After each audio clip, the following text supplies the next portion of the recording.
In this video, what we're going to do is we are going to send an email to the intake inbox that we just created. We're going to create a module and we're going to add that intake inbox as the input source to that newly created module.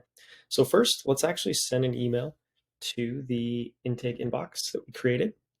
Go ahead and just put anything in the subject line and in the body, paste in that email address that was automatically created, and go ahead and click send. Now let's jump back into the Solution Studio and let's actually click on the solution itself. So what we want to do is click on the Add module and Create New.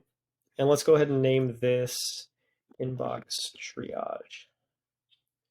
Go ahead and click Create.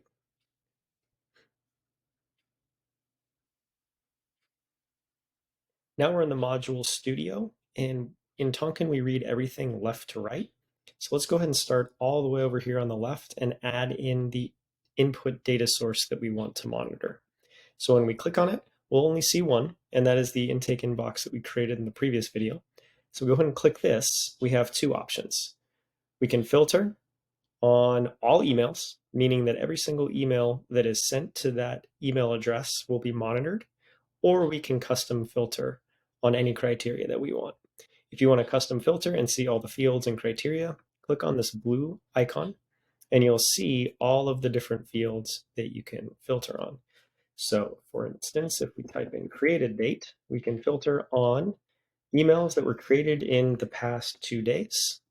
And if we click preview items and save, what we will see is a preview of the item that we just sent in that test email at the beginning of the video. So go ahead and click save. That means we know it's working. And now we are monitoring our email intake inbox, and we can then go ahead and take actions with triggers and actions, which we'll get to in the next video.